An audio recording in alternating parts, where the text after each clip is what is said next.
Telling and reliving the collective story of the Republican National Convention is fundamentally important for resistance movements in the U.S.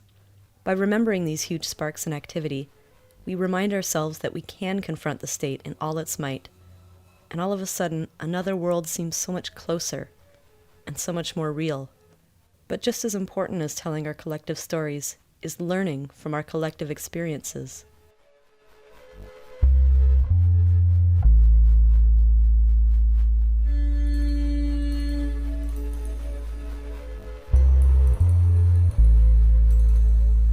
In this election, there is something happening in America.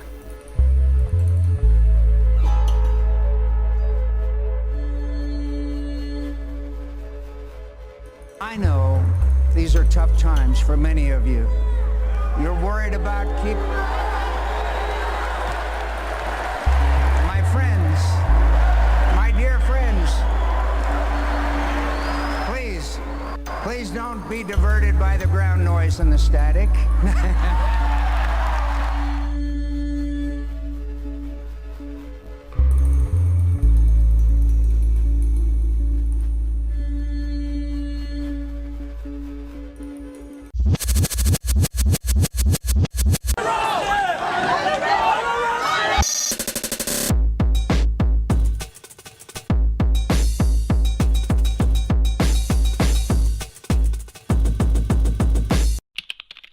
The RNC Welcoming Committee, the anarchist anti-authoritarian body organizing for the protests, started publicly organizing a full year and a half before the convention.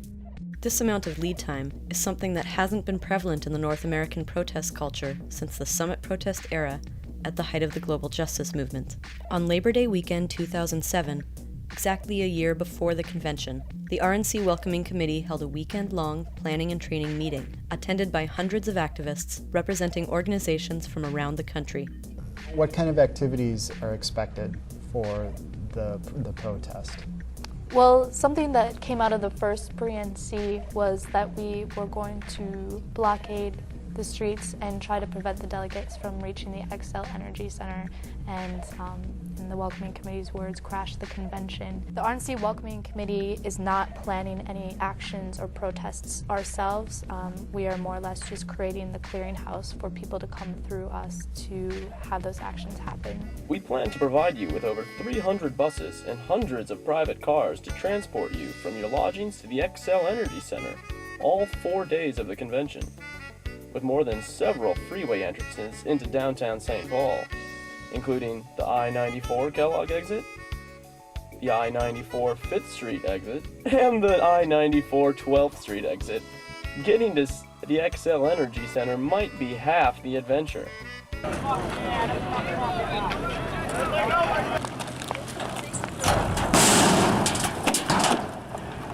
Awesome.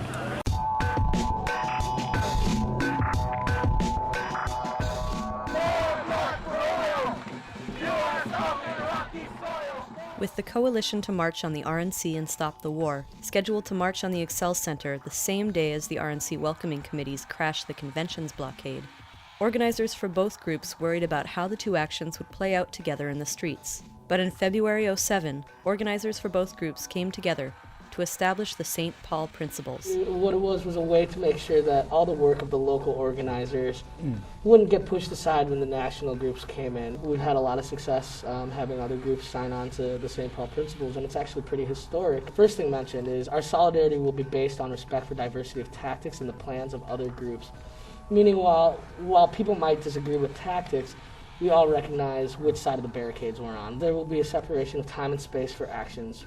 And what that means is we're going to make sure that if someone's having an action in an area, that nobody's going to be bringing their action down on that one that's already going on. Any criticisms or debates of tactics, individuals, it will be kept internal. We're not going to go to the media and denounce this group who has different tactics than us. The last one is we oppose any state repression of dissent, including surveillance, infiltration, disruption, and violence.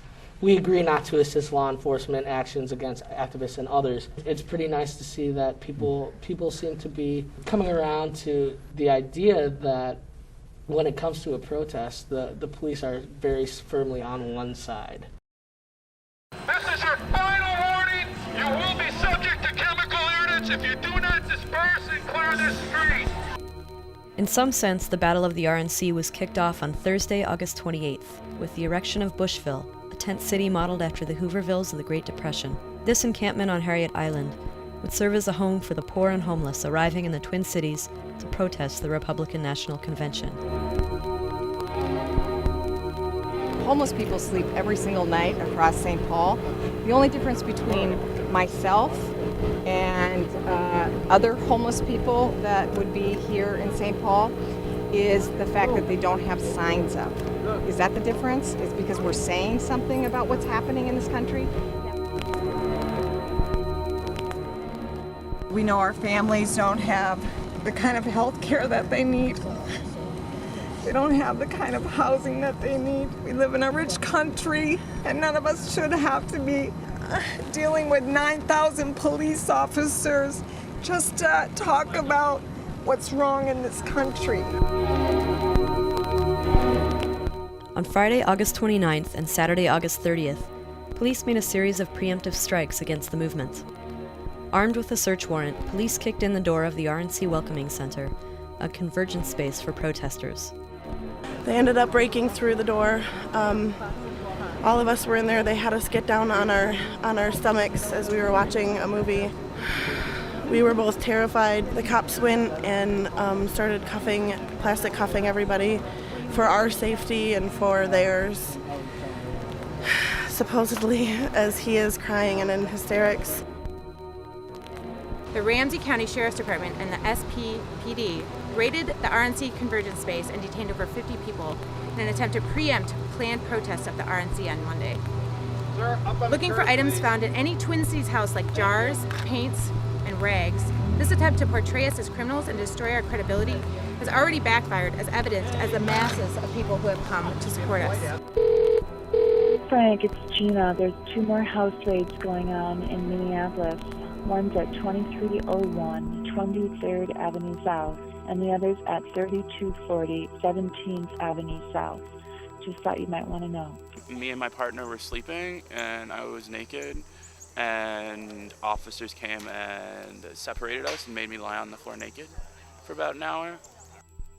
By the time the first wave of raids ended, at least 3 houses had been invaded, and 8 RNC Welcoming Committee organizers had been arrested on felony conspiracy to riot charges. In response, the legal, communications, and community outreach structures jumped into high gear, legally contesting the arrests and the searches, providing solid, accurate information, and running rumor control, and generating a widespread expression of community outrage.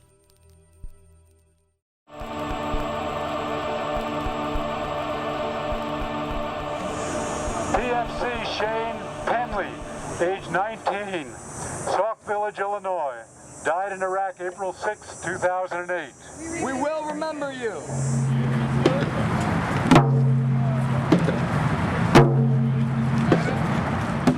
August 31st. We remember, say the Veterans for Peace, as they march on the Excel Center to read out the names of U.S. soldiers and Iraqi civilians killed in the war.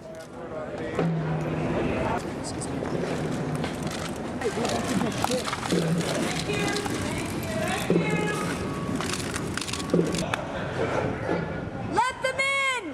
They have served this country! Let them in! 9 are arrested for breaching the security perimeter.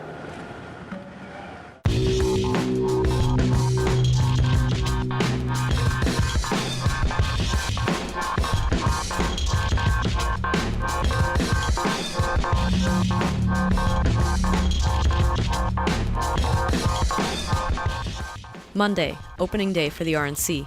At the state capitol, the people assembled, preparing to march in peaceful protest to the Excel Center. Estimates vary on the size of the crowd, between 10 and 30,000 people.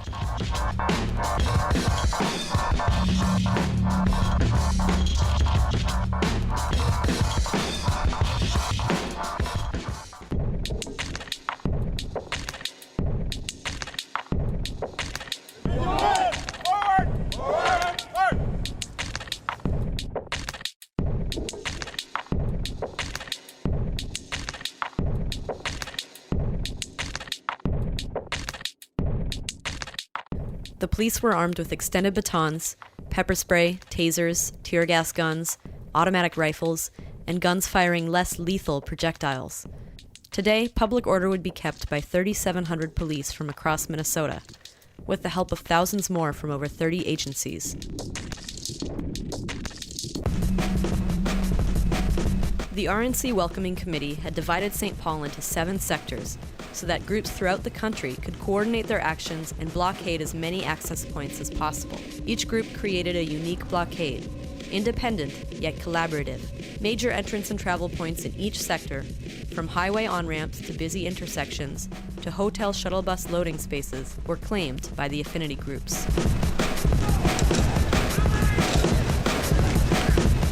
Traffic was blocked for several hours in downtown St. Paul, and during the chaotic scene, the swarm of protesters was able to disable at least 2 buses by slashing their tires and smashing their windows. Delegates were delayed in getting to the Excel Center, and hundreds of America's political elite were directly and personally confronted by an energetic declaration of opposition. Police reacted aggressively, strategically and methodically working to force protesters out of key intersections and off of main thoroughfares. They used blunt object force, chemical weapons, and concussion grenades in an attempt to disperse, or at least push back, the crowds. And when their numbers allowed it, police surrounded and arrested entire groups of protesters, reporters, and bystanders. Put your hands behind your back. You're under arrest.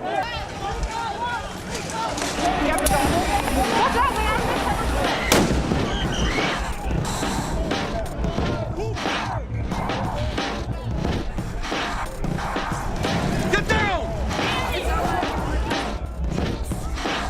From that day on, the St. Paul police held a constant assault against all RNC protesters, regardless of their affiliation or permit status.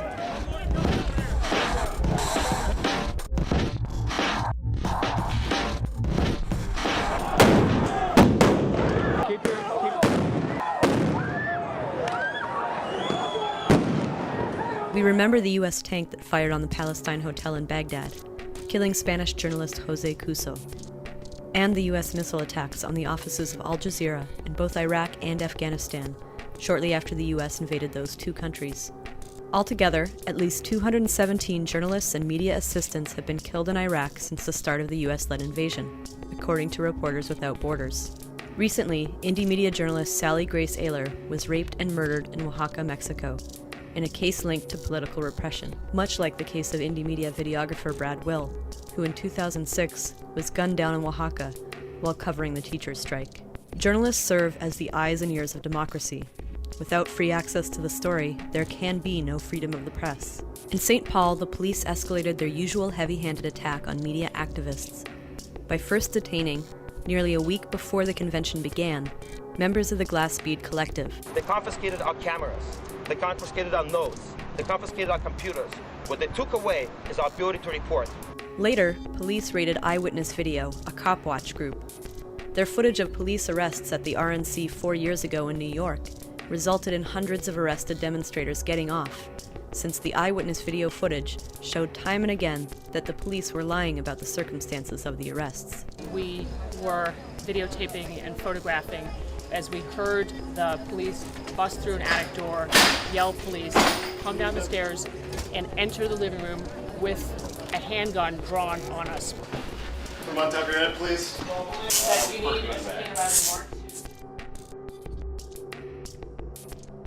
Two members of the PepperSpray collective, Lambert Rochfort and Joe Lassac, were arrested in St. Paul while covering the protests.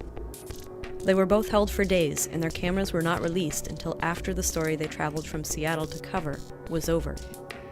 It was a serious blow, which put the lens cap on their reports.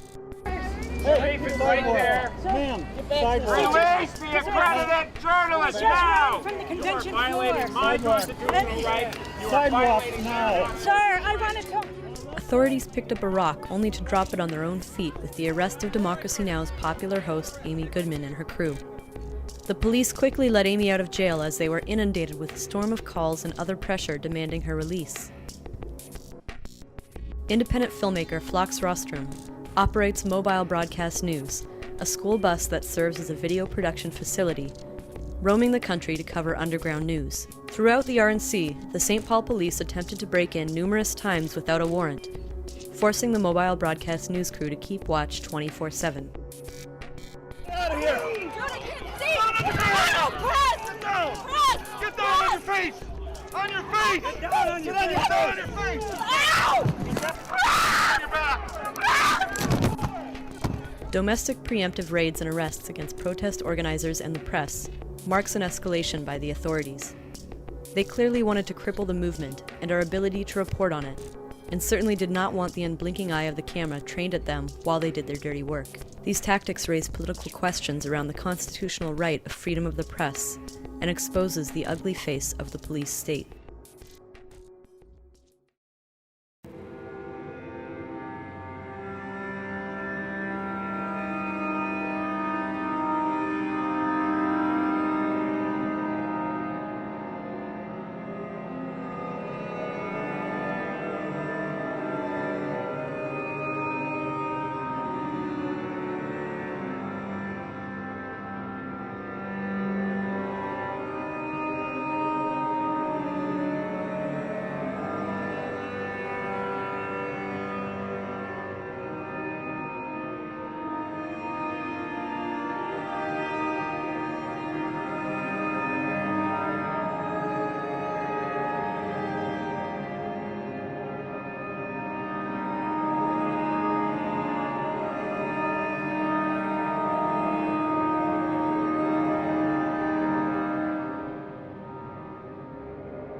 You all right, Butts?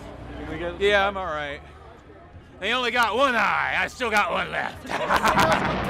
Good morning, slaves, and welcome to part 2 of Ground Noise and Static. By now, you probably thought, wait a minute. Where's my motherfucking eye? Thanks. Okay, so you suckers thought that we were just going to grill the Republicans and let the Democrats off the hook, didn't you? My selector, rewind that ish.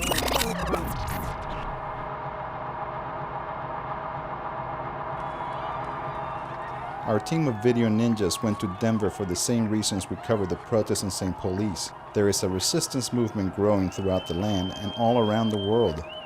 A movement that is bigger than elections. A movement that broadly unites people across diversity of class, social, political, economic, racial, and gender lines. A movement that in the spirit of the St. Paul principles can live with its many differences, because we are all united against a common enemy. Because we know there is something fundamentally wrong and even suicidal as a species with the corporate vision of the future. So the movement went to Denver, just like St. Paul, to proclaim mutiny, to stand and to be counted on the side of the better world that is possible.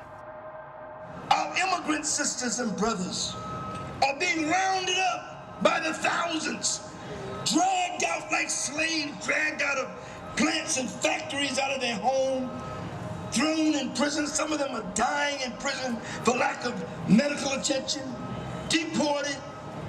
Some of them are being beaten to death, lynched. Somebody better recreate some struggle. Somebody better recreate some militancy, some unity. What occupation do we oppose? What war do we oppose? All war? Any war? This war? That war? How about the war that's right here in occupied Denver?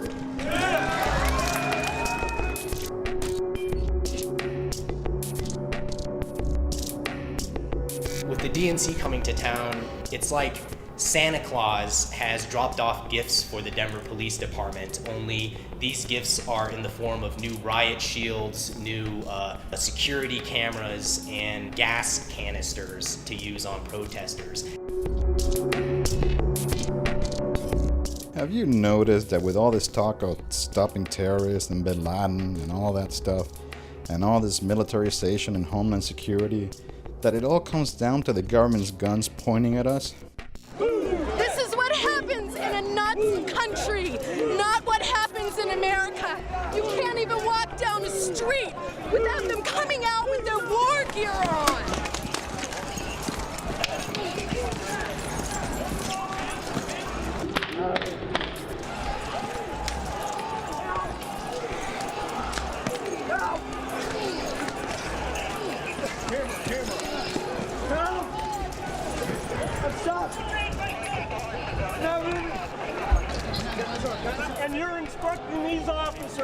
to hold me here until you guys cut loose with the gas. Under what freaking authority? Well, it ain't no doubt that some peeps who were righteously interested in bumping chests with Republicans skipped Denver, really to avoid making the Democrats mad.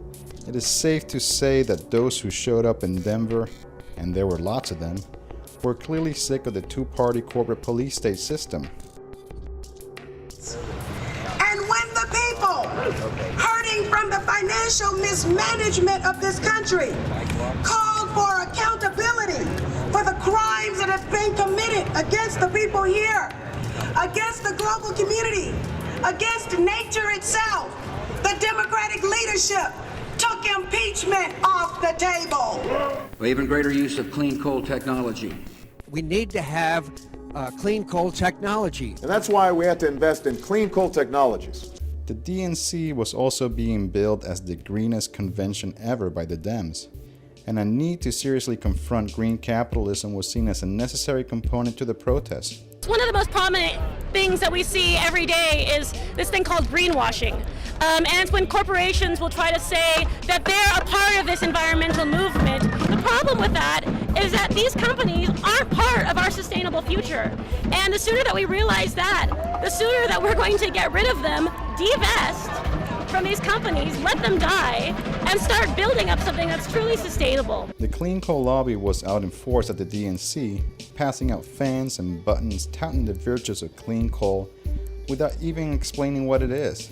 Overall, the anti-green capitalism march was a success in causing a spectacle to counteract the Dems' green image and got into the heads of unsuspecting political tourists. This was a powerful victory as normal folks become disillusioned with the political system and look for real alternatives beyond what is offered by the Democratic leadership.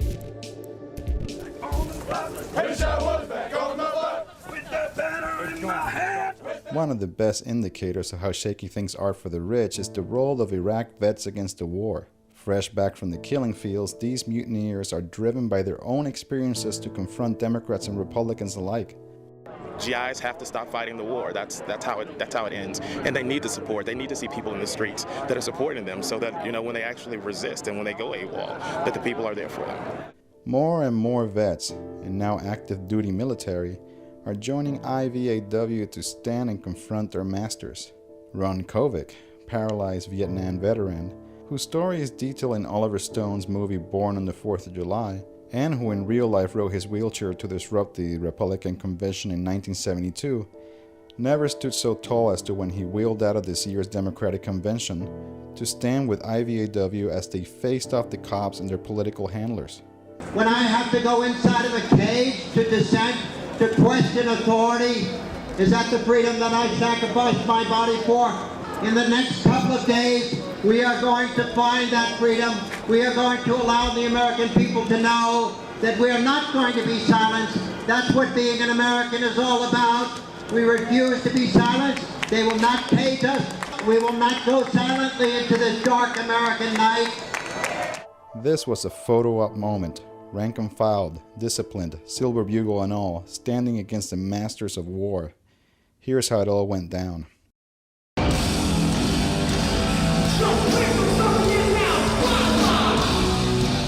Rage Against the Machine rocked out a free concert in front of thousands of fans. Immediately following the show, Rage instructed the crowd to march behind the vets to the Pepsi Center for 5 freaking miles. The plan worked, and about 10,000 amped up peeps walked towards the DNC in an unpermitted march. We have come here to hold the Democratic Party accountable. We want to talk with Senator Obama. We do not want to hurt you. We don't want you to hurt us. They stood in mutiny, and the cops, who would immediately attack a similar crowd led by other protest groups, punked out. At one point, the popos started suiting up, preparing for the order to attack. The vets stood unwavering, the crowd on edge. The authorities tried to stall, but the vets determinedly held their ground. We are awaiting negotiations. With Senator Obama. The Democratic Party. It's scared right now. Finally, the police blinked, and it felt like a decisive battle had been won. The Veterans Liaison is coming out to set up a meeting to talk about when we can read our letter to the delegates. Senator Barack Obama is going to meet with us! No doubt the ranks of IVAW will continue to grow with volunteers stepping up to the battle. Their actions reach those unreachable by other means, and by example, they call out on all Americans to exceed the limits, to break ranks, to join the revolution. In conclusion, the Republican conventions of 2008 succeeded in bringing people from all around the country together and cementing strong bonds which will carry on beyond the conventions. See you in the streets. They tried to use me, but I am not a tool. They tried to lie to me, but I would not be fooled. They tried to bribe me, but I could not be bought. And they tried to stop me, but I would not be stopped. 'Cause we are unbeatable. And we are unstoppable.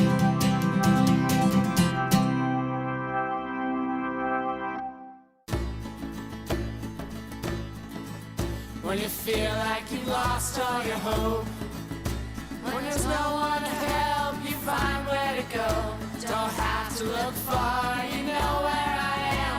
I'm waiting at the end of the road, waiting at the end of the road.